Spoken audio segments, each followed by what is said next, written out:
Kristo bakundwa umukama mwese bane barudasunga aho nyene muri ku mpande zine z'isi. Ese umugisha w'Imana, urukundo rwayo, ububasha bwayo, imbabazi zayo n'ubudahangarwa bwayo byoba kuri twebwe kugira ngo mu mashimwe yo gusozera neza iyi ndwi mutabifata mineneko. Ari abantu twahitanguranye kandi batagwaye mugabo tuyisozereye batakihari. Kuba uriho bisumba iyo nzara ugendana, kuba uriho bisumba uwo mubabaro ugendana. Noneho humura ndakuzaniye umuti w'umubabaro.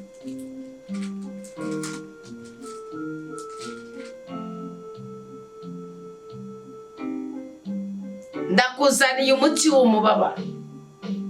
Ntujya mubabaye ndabigusabye, ntujya mutunuye kandi ntujya muteterewe. Iki gihe vuga ngo aha hantu, vuga ngo iyi saha. Ubishatse wo kungumura umukungugu uri ku buzima bwawe, ubishatse wo kwitandukanya n'akavuyo n'ibisuzuguriro, ubishatse wo kwitandukanya n'agacimitso. Navuze ngo ubishatse. Kubera iki? Ubona Imana muri kamere yayo ifise urukundo, ifise impuhwe, ifise imbabazi. Ariko natwe turi mu ntambara zo kugira tugere ku rukundo, tugire impuhwe kandi tugire imbabazi. Umugabo yitwa Dawudi yaravuze ngo hezagira umukama se mutima wanje, maze uko ndi kose mpezagira izina ryiwe ryerana.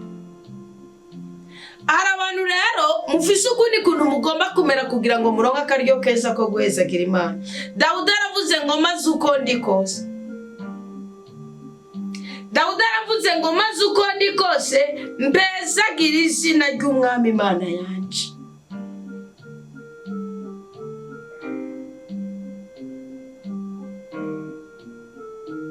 Dawudi aravuze ngo maze uko ndi kose mpezagire izina ry'umwami Imana yanje. Bakundwa b'umukama, ari igihe isi tuzengereza, ari igihe isi tubabaza, inzozi zikatunaniza, amajambo twumva katunaniza, ibyo twiweza n'amaso yacu bikatunaniza, twiyumvire ejo hazoza tukananirwa, twicara tukumva ntibitubereye, twahaguruka tukumva turananiwe, twavuga ukamenga turunanije abandi, twiyumvira icyo turico byose bigasa n'ibiyangana. Ariko no muri ubwo buzima nyene uruwa agaciro, uruwa udasanzwe. Ari igihe wiraba ugasanga nimuhiri wanyu wasigaye hagutera isoni gutaha.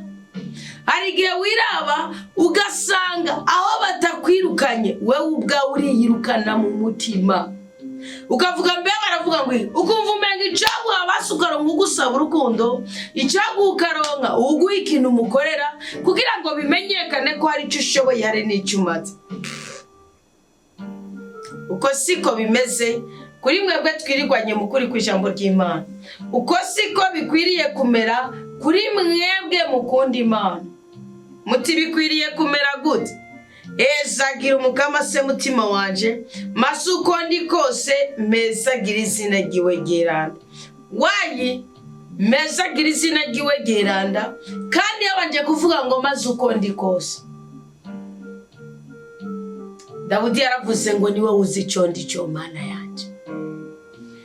Aravuga ngo n'amama sinamugize kwigikundiro ku buryo yonyiyegereza ambwira ati mwana waje we komera, ngo yantereye ku birenge byawe. Hajya wumva ko watawe, hajya wumva ko wananiwe, hajya wumva ko byayangaye, hajya ubona bidashoboka. Uri gihangange kubona wibwira ko byose bishoboka, ariko kubizeye byose birashoboka kandi biba byiza. Mugabo nimba ushingira ku byo ushoboye ukabona ko byose bishoboka, uri kunaniza ubuzima bwawe. Yezagira umukama se mutima wanje, niwibagire ibyiza byose yakugiriye. Muziko hari abantu muri uyu mwanya muziko atagize Imana yabakoreye. uziko ayigeje wari kurasambana, uziko wari guca mu nzira z'abasambanyi naho byase, none ni byase bikuvuye ko byase bivuye kuri mugenzi wawe kwinubya ari igiye. Yagusabye gahunda urayimuha, birangira buze uburyo canke agize amadidana ati umugore anyemereye. Bugi ibintu nta ngaruka mbi bifise, ari kwepera burya warasambanye.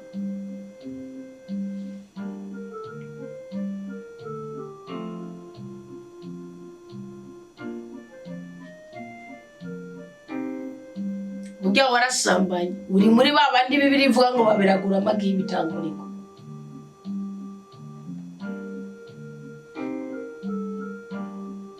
Wicaye kwirigarura arazura besha, reka mabwira ikintu kimwe kizotuma mwama muri ready yo kwakira imigisha y'Imana.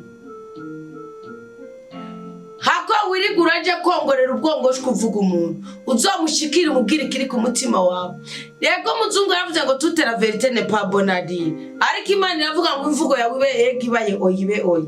Umushikira bimubwira, numara kubimubwira uterera inkoni hasi, ubwira Imana uti nankurikiza inkeneye, mvuze ikiri ku mutima wanje. Nabishaka ukaba umubabaje azokurondera mwiyunge, natakurondera mwiyunge ukumva umutima kwagiriza ko wamumenashije wamurengeye, uzomurondera mwiyunge. Mugakuja kwa mugenza para yaravuze ngo mukemura ibibazo mu buryo bw'ubwenge kandi buyobowe na mutima mweranda. Yesu Kristo yaravuze ngo mugenza wawe nagucumurako muhamagara umwe ku wundi muganira. Mwena mahandi mahigo ya kabiri, mwena ya gatatu, byase uhamagara umuntu umwe mu bizera abumviriza. Nigyamara kwanga ugahamagara n'uwa kabiri mu bizera akamwangera, n'uwa gatatu akamwangera. Niba batandatu nibisigura ubuntu ubuzima, umuzoce mu muterera ni shetani mumureke. Namwe mutangura kuja kwibwira abantu mukazoza kwiyunga nabo baramaze kuvunika umutima, si byiza. Nuba wabikoze ntukavuge ngo hezagira umukama se mutima wanje, vuga uti saba ikigongo se mutima wanje. Ko Zaburi ya 51 zo gucira urubanza. Kandi tugiye kwinjira mu ndwi tuzogereramo itariki zidasanzwe, niho tuzinjira mu gice cy'uku kwezi. Twabwirizwa kuba iyi ndwi tuzoyibamo dufise evaluation. None kibabaje evaluation zanyu ku kwezi, yaje Imana yambwiye ko mwakwinjiyemo mugukenyereyeko, ngo mwari mugukenyereye kwinzigo, mwari mugukenyere ku mubabaro, mwari mugukenyere ko kwihebura mugomba kubikora uko mushaka. Mugore yitwa Yudita arabwiye Orferne umushikiranganje wo kwa Nebukadinezari, ayamubwira ngo umva nyakugira Imana ngo ntukaje kwiteranya n'umunyisirayeli, wirigwa ingabo zawe uziruhisha zikorera inkozi zikorera ibigwanisho ngo zigiye kugwana zifata ibitembe. Ati reka ngubwire wewe uhagarare kuri aya mariba gusa urindire. Ati bazofata ibintu bari kuzana mu ngoro y'Imana, bakirica 10 bari gutwara mu ngoro y'Imana, bakirijwe bari gutwara mu ngoro y'Imana, birengagize ko batarigenewe barikoreshe kubera gutegwa n'inzara. Ubwo nyene Imana izocitse ibiyicira, we ntuzirigura ro. Reka mabwire yuhangana n'umwana w'Imana warukwiye kuri. Ariko kandi n'umwana w'Imana yisobanukiye uhangana n'umupagani yari kwiriwe kwirikwa, ni warukuriye kuri gulisigura bamvuga ikibagirane. Itekanire tuza we gusa, tuza. Hari Imana ifise ururimi rutagirane rutavuguruzwa, hari Imana ifite ingwani itagirane idakwepwa batayibara, hari Imana ifise ijambo rigirane riranguka kandi rikora. Mukwiye guhanira kugera ku cyo Uwiteka yabavutseko.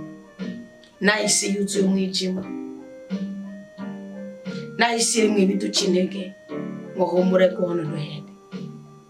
Baravuga ati ndiko ndakubitana ibivuze, ndiko ndagenda sinkubitana nk'ubusha singenda nk'utazi yacu. Reka gukwega amaguru. Imana yambwiye ngo mwatanguye ukwezi kwashera mugukenyereyeko. Ikintu kanyereyeko kikubuza ko ijambo ry'Imana risogongera rikagira no mu sokoro yawe, nico cyawujije amaboko yo kwagira umugisha, nico cyatumye ibiganza byawe biva, cyo cyatumye ukora ugahembwa mu gukamenga ufite imifuka itobotse, kone yawe umengira tobotse ahiza abandi zigira amakuru zitanga.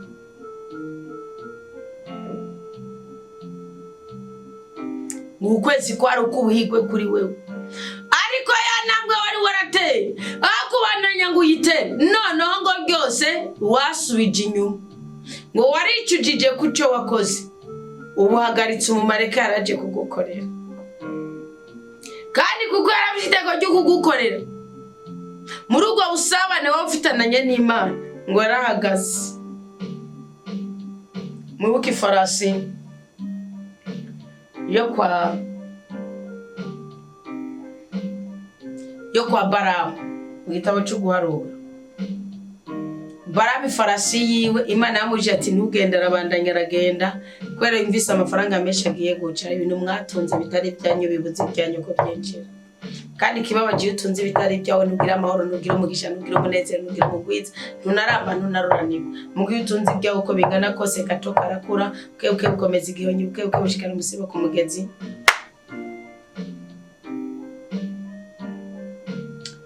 Baramu Imana yamuziranga, baravuga ati kunyankiye kunyumvira we Baramu, ngoma mvugane n'indogobwe. Umareka arayitangira ati nurengane.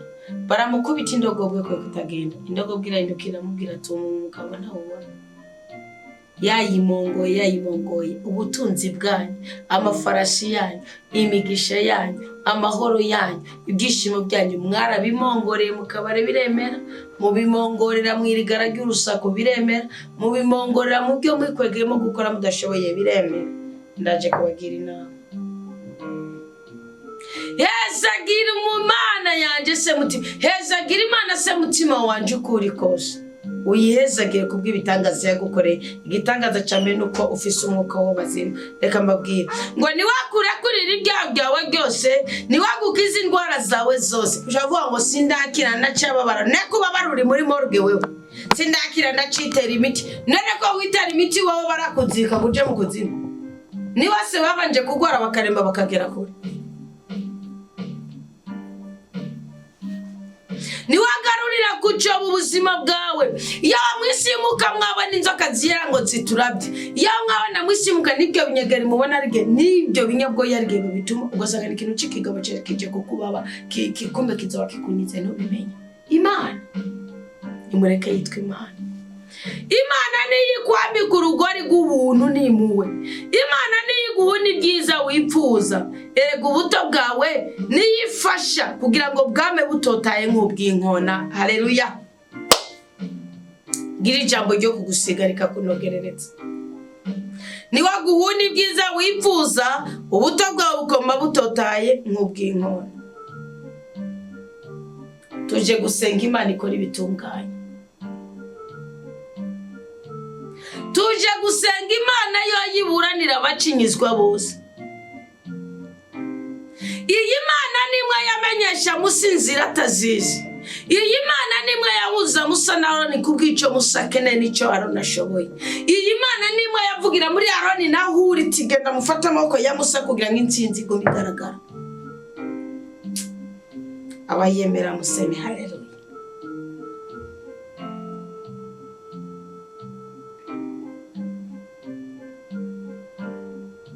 Na kintu na kimwe muri buronke mu buzima bwanyu ngo kinabanezereze, kuko ibibahuza n'Uwiteka niwo mutahe w'ubuzima mukeneye kuri iyi si. Umukama ninyeni muwe n'imbabazi, muza tumwegereza amarangamutima yacu, dusabe ikigongo ku bicumuro byacu byose, kugira ngo iyindwi mu mwanya muto tuzoba twinjiyemo shaje. Umunsi w'122, umunsi w'222, ndabasabye utubere umunsi w'umugisha.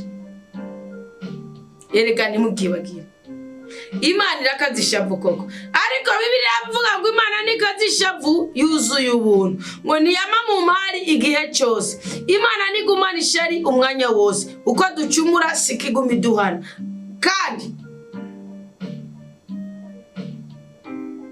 Imana ntabwo igera ingereko byaha byacu. Sipampa nicyo gituma ugihema.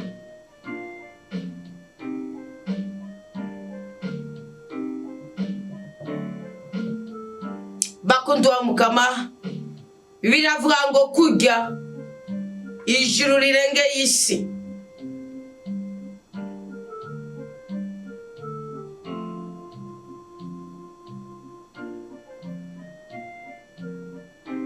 Niko ubuntu bw'Imana ari bwinshi cyane kuri twebwe tumwubaha. Iyo ni Zaburi 103:11. Kujya ijuru rirenge isi, niko ubuntu bw'Imana ari bwinshi kuri twebwe tumwubaha. iri jambo muze turigendere muri indwi shasha. Iri jambo muze turigendereko. Kandi Bibiliya iravuga ngo kurya ubuseruko buri kure y'uburengero niko Uwiteka atakure yacu ubugome bwacu bwose. Ubu ni umwanya mwiza wo gukurwa kw'inzitizi ku buzima bwacu. Kumbura ubugome ugendana mu mutima wawe nibwo bwatumye uteba kubyara. Ubugome ugendana mu mutima wawe nibwo bwakurambishirije mu bushomeri. Ubugome ugendana mu mutima wawe nibwo bwakurambishirije mu bisuzuguro n'ahatari ihame rikora 100%. Ariko ko Imana yemeye guta kure yacu ubugome bwacu, niko na Yozuwe 5:9 yavuze, reka turinde imibabaro yose duhura nayo ku bwa Kristo Yesu, ariko twizere ko Imana ije gutabara. Cisha bugufi umutima wawe. Turi imbere y'Imana yacu, kujya se w'abana agirira impuhwe abana biwe, niko n'Imana yacu umukama wacu ariko aragirira impuhwe mwebwe mwese mwakirukije imitima yanyu, mwebwe mwese mwakira ijambo ryiwe, mwebwe mwese mwagendanye nawe muciye bugufi, mwebwe mwese mugaragaza umutima wubaha Imana. Uyu mwanya niko muriko muragirirwa impuhwe. Ntusige na kimwe mu byo ukeneye gusaba Imana. Aka ni akaryo keza ko kubwira Imana ngo aribyo nagusabye muri izi ntango z'ukwezi. Sindabironka ariko singere hagati mu kwezi ntarabihaga. Nambi Imana mwari mwasezeranye kwiguha 5,000 ku munsi. Yibwira uti gwiza na 3 kugira ngo imbabazi zawe ziboneke. Imana ni mutsananirwa. Iyi Mana n'umweranda wa Israeli. Imana ni mudahangarwa wa Yakobo. Iyi Mana nize igaragare muri bwa buzima bwawe bwihishwa, bwa buzima bwawe bwo mwibanga, bwa buzima bwawe udashobora kuguruka ugira umuntu n'umwe. Imana mushobora byose, uyu mwanya biwubwira anango kugira ngo Imana ibone agacinyiza agasuzuguro n'agahinda kiwe, ngo arabombaguye iminwa na Eri ntiyigeze yikangura kandi yasobanukiwe. Mupfasoni, mushinga ntaye, mutware mutwagwa, murundi kazi, muto nawe mukuru, mwana nawe mubyeyi, murezi nawe muregwa, muganga nawe muvuzi, ngwino mu mutima ubombagure ibyo byose bishegesha amarangamutima yawe. Erega umukama ntutinye kumwereka ibyawe, ntunatinye no kumwereka intege nke zawe, kuko imbaraga z'amaraso meza ya Yesu Kristo ziraganje ngaho. Ubushobozi bwa mutima w'Imana buraganje ngaho. Urukundo rwa Data rumutera kwibuka uko turemwe. Ntiyirengagiza ko turi ivu, ntiyirengagiza ko turi bumba. Niyo mpamvu Imana itubabarira ikaduha yandi mahirwe. Reka kwicinyiza. Ngwino ni wambura umwambaro w'ubusambanyi, ni wambura umwambaro w'akaboregwe, ni wambura umwambaro w'urwango, ni wambura umwambaro w'ubwicanyi, ni wambure umwambaro w'icankiro, ni wambure umwambaro w'inzara, ni wambure umwambaro w'ubushomeri, ambura umwambaro w'imivumo, wambure umwambaro w'agacinyizo, ambura umwambaro w'akarenganyo, ambura umwambaro w'ubukungu.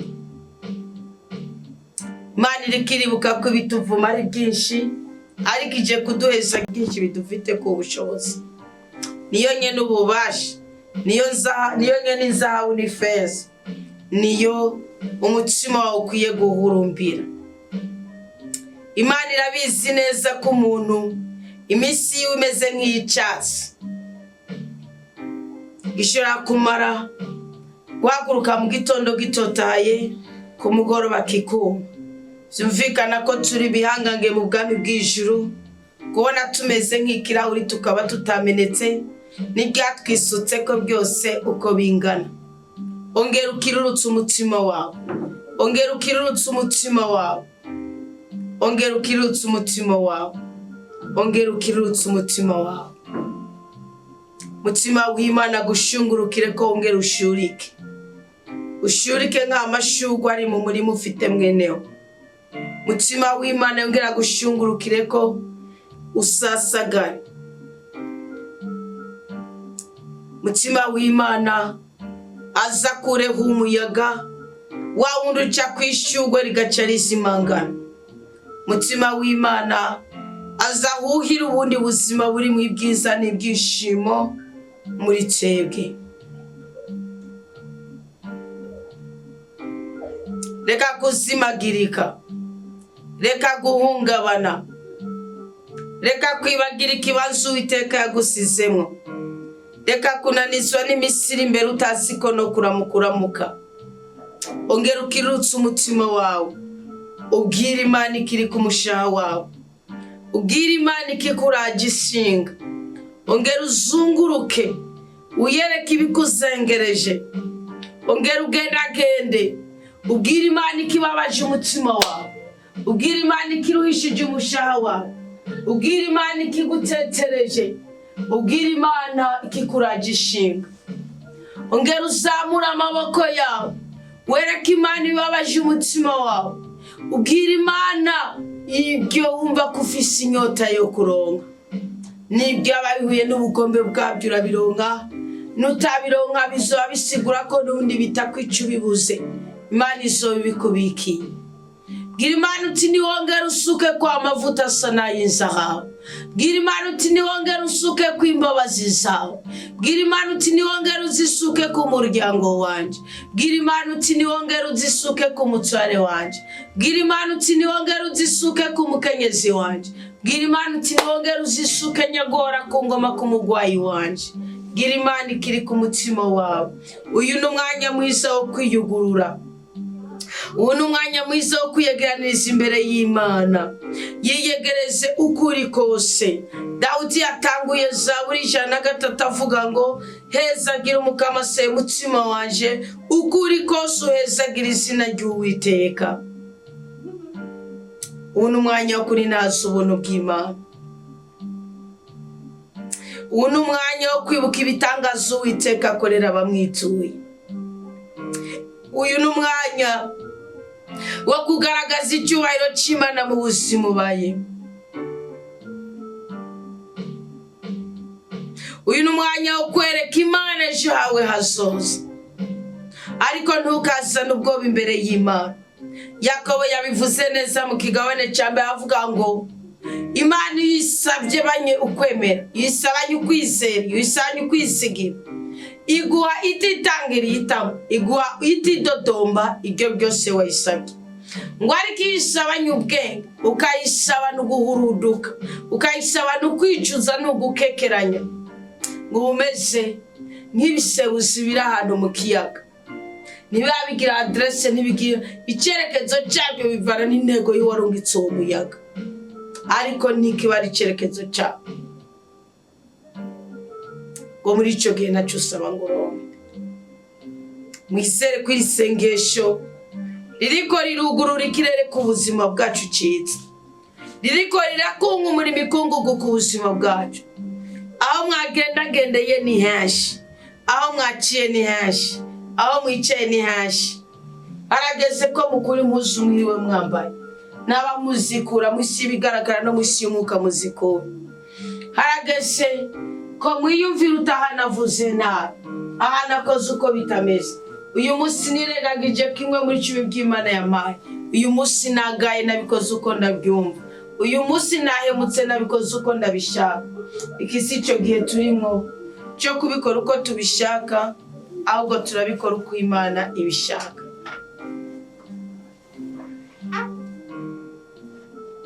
Reka ubutungane bw'Imana buganze muri twebwe. Reka amahoro y'Imana asasagare mu mitima yacu. Reka inzahabu n'ifeza bibe mu biganza byacu. Reka amarangamutima yacu ahimbawe. Reka icyubahiro cy'Imana kigota ubuzima bwacu. Reka ingabo z'ijuru zirarire amazu tubayemo n'imisozi tubayeho.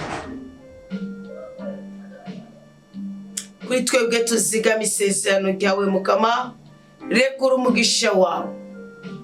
Kuri twebwe tutakikuryajyanya kimwe muri cyo, ntituriko tubivuga nk'abafarisayo nta wuzi uko byagenze, ariko dushingiye ku itegeko ryawe. Kuri twebwe tutacirengagiza aboro n'abagwayi,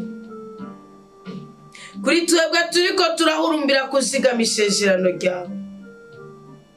Kuri twebwe turiko twitwararika kwibuka amateka yawe ngo tuyarangure kandi tuyaseshe n'ubuzima bwacu bwa buri munsi. Ndabizi neza ko washinze intebe yawe y'ubwami mu ijuru, ariko kandi ubwami bwawe nibwo buganza ngaha ku isi. Niyo mpamvu mbwiye abamarayika ngo bahezagire izina ryawe. Ndabwiye intwari zihambaye ngo zirangure ijambo ryawe, mukumviriza icyo ijambo ryawe rivuga. Hezagira Mukama, twebwe abasabyi bawe waraduhurije kuri iki gicaniro cy'ubutabazi bwawe. Tabara abagowe bari muri twebwe, teturura abatekerewe bari muri twebwe, bohora ababoshe bari muri twebwe. Hezagira Mukama, mwebwe mwangabo ziwe mwese, mwebwe mumukorera mukarangura icyo ashaka. Hezagira izina ryiwe ryera, ndadukorera ibitangaza. Hezagira Mukama, mwebwe biremwa byiwe mwese, mu bibanza byose aganza. Hezagira Mukama, se mutima wanje. Mwanyamaswa murafise amatwi yo kumva, mwabarozi murafise amatwi yo kumva, mwabikoko murafise amatwi yo kumva, mwabiki mwabiremwa byose murafise amaso yo kubona, mwabiremwa mwe murafise ubuzima bukeneye ukuboko kw'Imana. Asamira rimwe, zamura amaboko yayo, kirurutsa imitima yayo, pfumbaturura ibiganza byayo. Duhezagira Mukama, we wagwisha imvura y'ubutabazi ku buzima bwacu, we wagwisha imvura y'umugisha ku buzima bwacu. Mukama, duhuze n'imigisha batwatuye kuri uyu munsi. Mukama, duhuze n'ibyo twagusabiye kuri iki gicaniro uyu munsi. Mukama, duhuze n'inyigisho twakiriye tukazigira izacu uyu munsi. Gira isengesho rikomeye ryo gusozera iyi ndwi. Kirutsa umutima wawe, wifatanye nanje turisubiremo.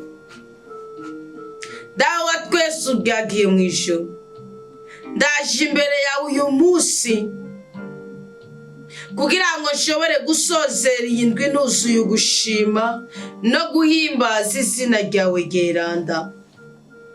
Ndakwemeye yuko uri Imana yanje, ijuru ntiriryumve, isi ryumve n'ukuzimu kuryumve.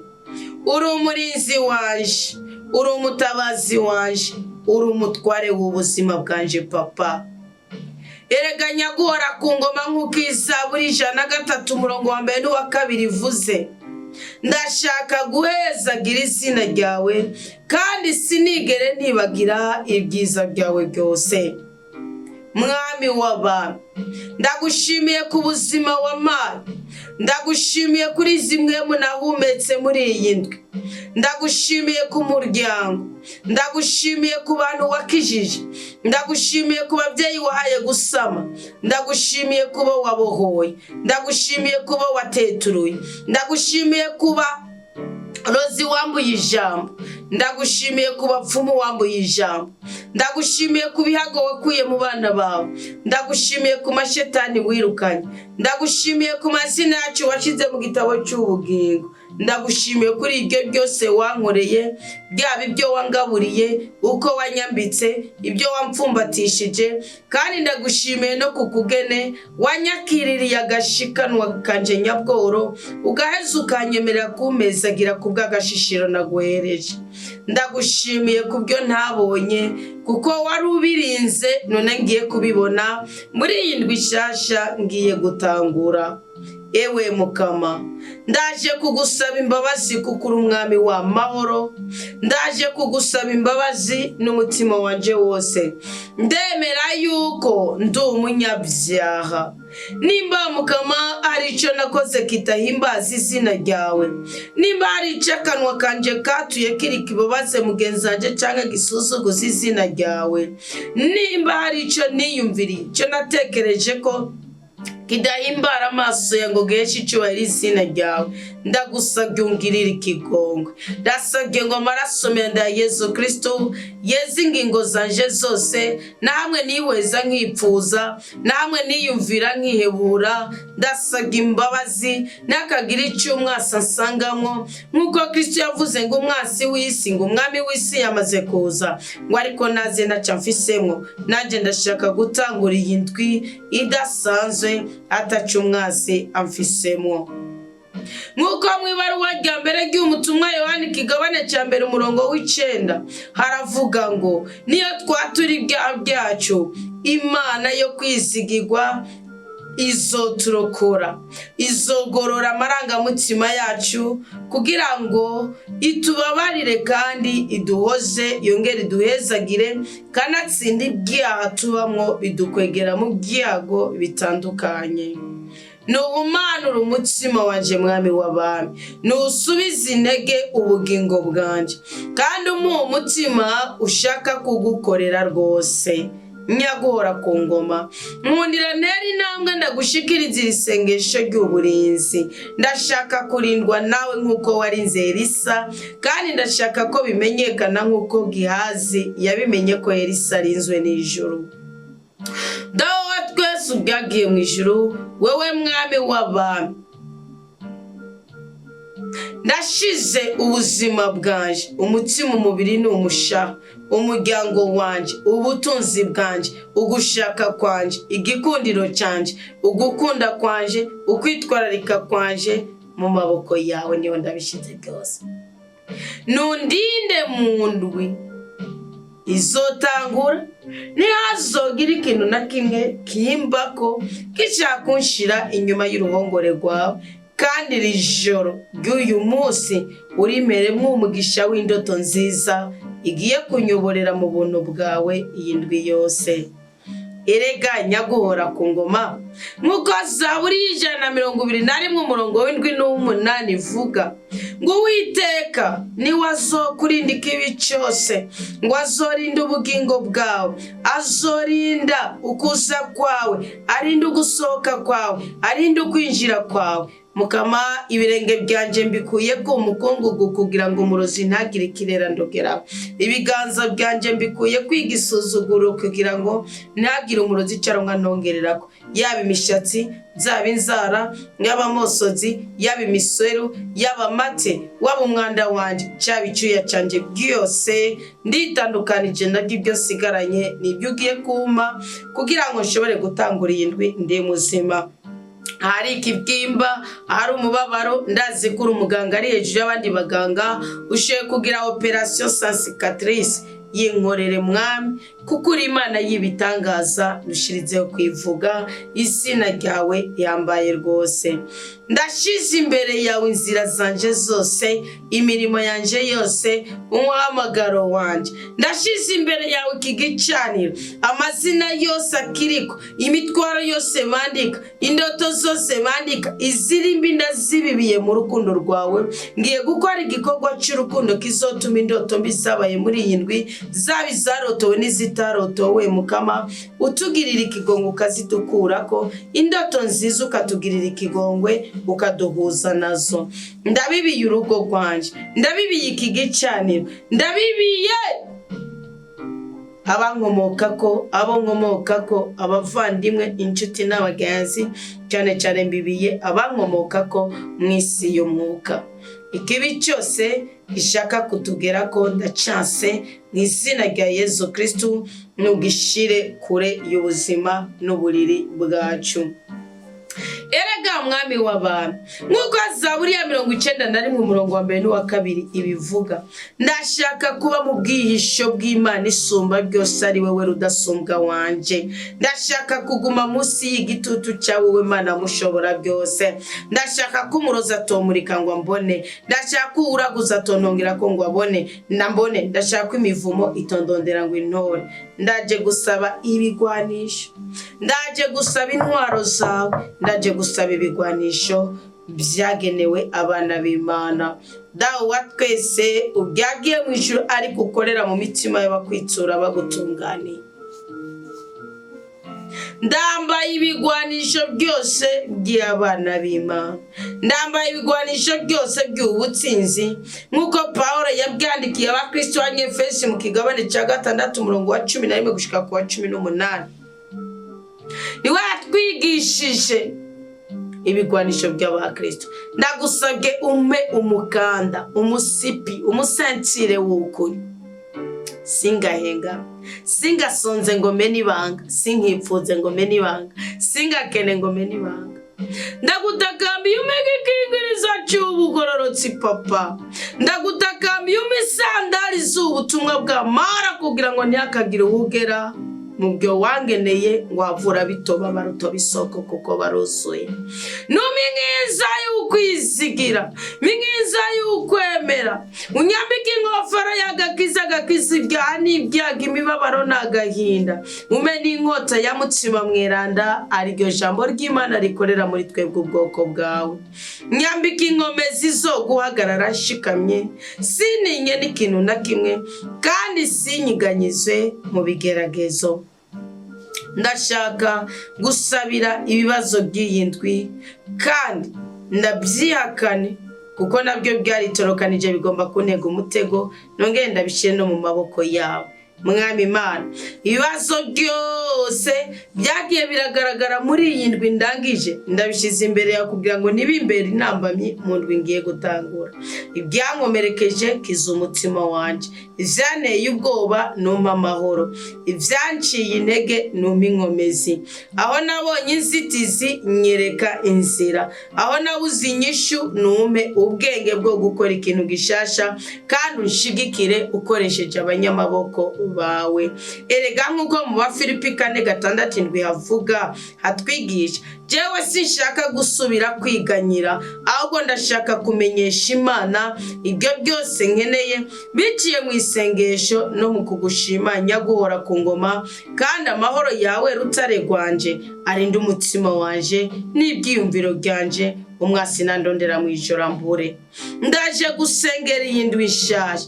Dawe ndagusabye ngo iyi ndwi nshasha izo ziri kumwe nawe, ngendane nawe, nkorane nawe, mvugane nawe, nyobogwe nawe, ndindwe nawe, negekwe nawe, ngenzugwe nawe.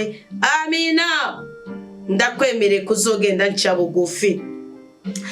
Mbereye muri iyi saa 4 z'ijoro asigaye amasaha 2 ngo nagura umunsi mushasha. Ndakwemere ko numfumatisha byinshi nzokuzanira byinshi mu nzu y'ububiko, Jesse nzokuryaryanye. Ndakwemere ko nibanyatura kwimigisha nzoyizereramwo, menye ko agashishiro kanje kakiriwe.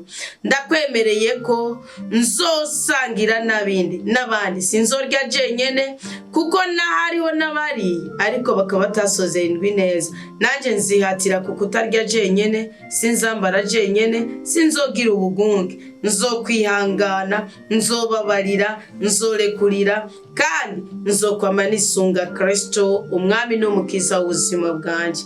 Erega papa, nk'uko imigani ya Salomo bivuga mu kigabane cya 3 umurongo wa 5 n'uwa 6 haravuga ngo ukwisigiye n'umutima we wose ntacyo yigera kena. Naje ndakwisigiye n'umutima wanje wose, sinigera ndondera kwishingikiza ku bwenge bwanje gusa, kubyo nshoboye, kubyo maze kugira ko canke ibindi. Oya, ndishigikiza ukuri, itegeko, ibwirizwa n'ubudahangarwa bwawe. None rero senyaguhora ku ngoma mu nzira zanje zose ngiye gucamwo muri iyo ndwi nshasha.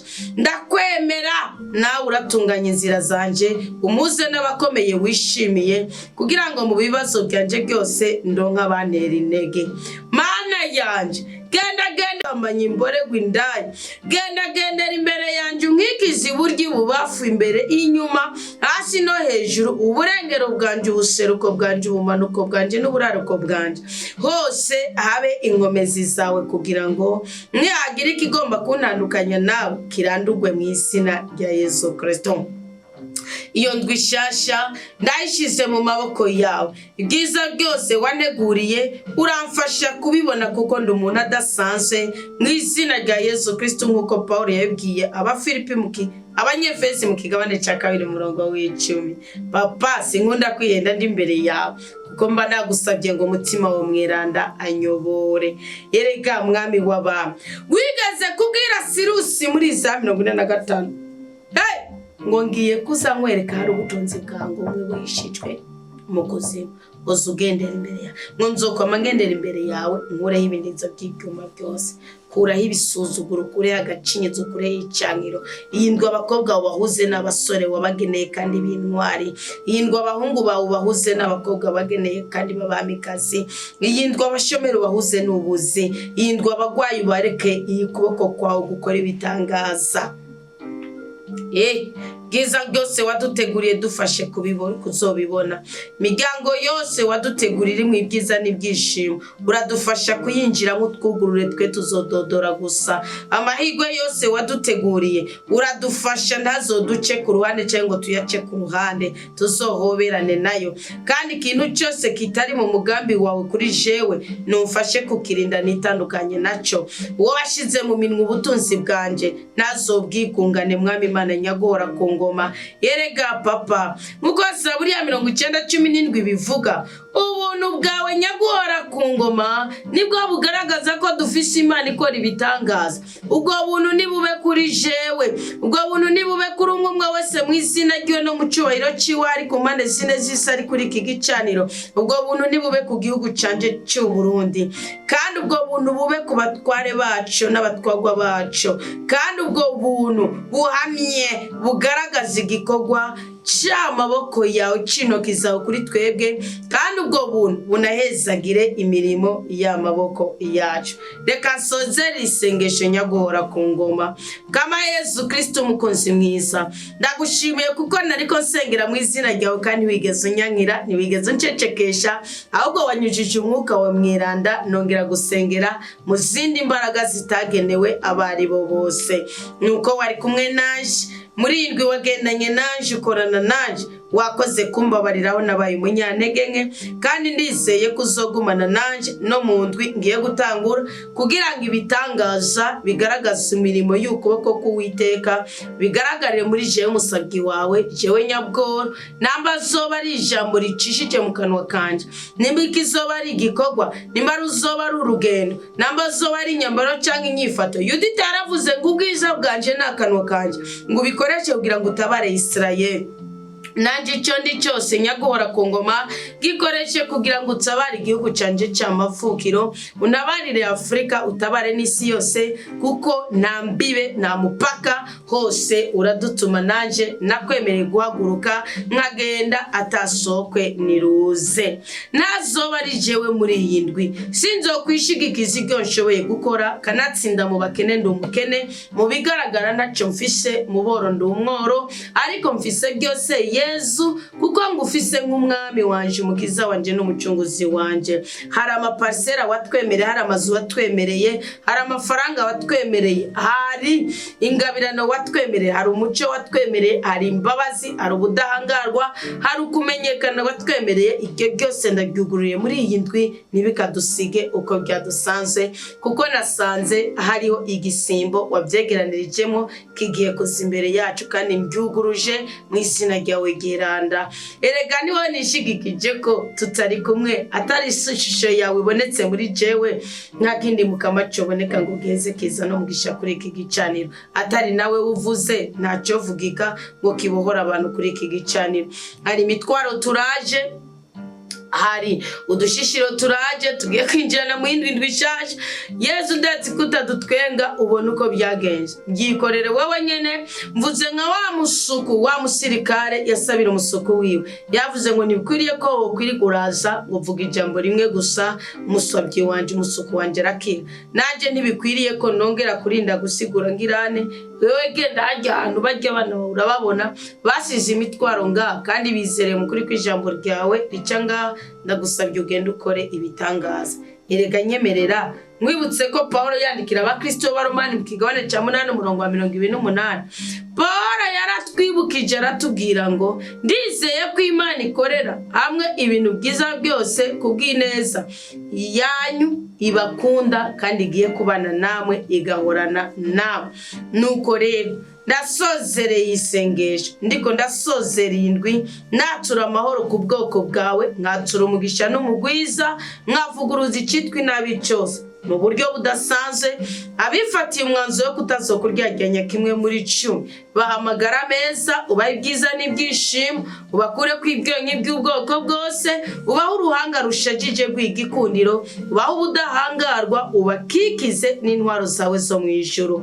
Abemeye kuri abadasinze bagatura ingiga bumviriza ijambo ryawe, bakaba baryumviriza batariko barakugerageza nk'uko igitabo cy'ubwitonzi 1:3 babivuga.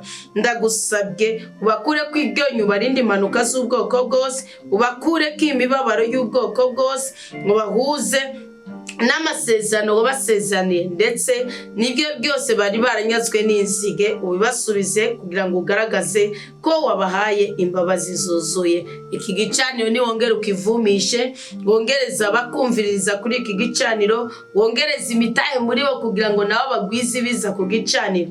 Nuduhuta bahaye ahubwo nubahe byinshi, batuzanire kamwe muri 10. Nanje nasamiye kwatura umugisha ku bwoko bwawe. Ndagushimiye ko uhagurukije wuguruye ijuru kugira ngo rishitse imihezagiro yose nzokwatura mpfukamye imbere yawe. Ndayishozereye nizeye urabe giza iyi ndwi tugiye gupfukama, tugiye kwiyugarana tukaja mu gacerere tukaganira nawe gusa, kugira ngo dusengera abihebuye, dusengera abadebukiwe, dusengere n'abasigaye bari mu manyanga, basigaye bavangatiranya ukuri n'ikinyoma. Uwo mwuka wa Yezebeli turagomba kuwusenyura mu izina rya Yesu Kristo, kugira ngo ubwira bwacu, ukwiyugarana kwacu uzobibonere muri ico kibanza zoba turimo, ucutabara bari ku gicaniro bose, kandi wishura imitwaro tugwereje papa. Naho uzobona hari inzitizi z'uko wishura abana bawe, urabishura kubw'utwigoro n'amafungo tuzoba dufise ubwoko bwawe. Indwi irarangiye, nuko rero akira amashimwe, akira amatura, akira umubavu mota neza, akira mwami w'abami, akira mugira neza, akiranye n'icubahiro, akiranye n'agahimbare, akiranye n'ubudahangarwa. Unkundire nsozere ncana umuco wa Kristo, kandi uwo muco ugere ku makungu, ugere ku bwoko bwawe. Uwo muco ntukigere uzima, uwo muco uzotuyobore muri iri tara ndometse si ryo ku gicaniro cyo muri Komera Kristo ni muzima gusa, ahubwo iri tara ndaridometse mu mazu, mu buriri, mu mitima, mu biganza, mu birenge, mu ngingo, eka hose hakeneye umuco wa Kristo. Kuri buri umwe wese mu bana bagize iki gicaniro, ndadometse uwo muco numpezagirishe ubudangarwa bwawe. Ubushitsi wari yihebuye yongerwa imbaraga, uwarababaye uwararushe uyu mwanya hembuke, ndetse n'utasimba simba bugeregere kubw'ukwizera nahaguruka simba simbe. Wari yumva adakunditse atanezerewe nahaguruke avuge haleluya, kandi azoba atabawe, azoba bohowe. Mbivuze mbyishimiye. Iyi ndwi rero se mukama, ubuntu bwawe buturiko. Indwi irarangiye, mugabo ubuntu bwawe ntibwarangiye papa, ubuntu bwawe bugumanye natwe. Ijoro riratanguye ariko uburinzi bwawe ntibusinzira papa. Indwi nshasha iraje ariko wewe warayitangiye imbere, ugiye kuduha imigisha. None data, none mwana, none mutima mweranda, mugume muri kumwe nanje, mbone kwererwa mu byo nkora byose. Ndabisabwe nizeye mu izina rya Yesu Kristo, umwami mukiza n'umucunguzi w'ubuzima bwanje, kandi nzi neza ko ngiye gutabago gusumba uko ndabyiteze nk'umwana w'umuntu. Nyene mvuze ngo kuko nari nararije ndi mu butayu, Uwiteka amanuwe no kumara intimba. Amen. Imana ibahe umugisha, Imana ibahe umunezero, Imana ibarinde kubabara. Abo bishoboka muza aka karirimbo tukaririmbane, isi ryumve, ijuru ribyumve, amakunga byumve ko atawundi wo kuririmbwa, nta wundi wo gushimagizwa. Maze numara kubivuga ngo ndagukunda Mukama, umwasa kuveko, umukungugu kuveko wiwe, ibitero bwiwe bikuveko, ubukene bukuveko, kuko kwa data nta bukene buhari, kwa data nta butindi buhari, kwa data nta rupfu ruhari rwazanywe na shetani, hari gutaha ukambika ubundi mubiri n'ubundi buzima. Kwa data nta guhererwa, kwa data nta bugumba, ahubwo hari abana b'intabwa. None rero bivuge ko ndagukunda cyane, koko ndagukunda cyane, y'ukuri sinoronka uko ndabivuga. Reka mbivuge Mukama akasyala, kunda ndabivuge ko ndagukunda cyane rwose, ndagukunda cyane Mukama Yesu Kristo, uri umwami wanje. Reka ndabivuge ko ndagukunda cyane rwose, mu nzira ndabivuge ko ndagukunda cyane rwose, ndagukunda cyane Mukama Yesu Kristo, uri Kristo nkunda, kunda ndabivuge ko ndagukunda cyane rwose. Uwiteka duhaze ibyiza mu izina rya Yesu Kristo.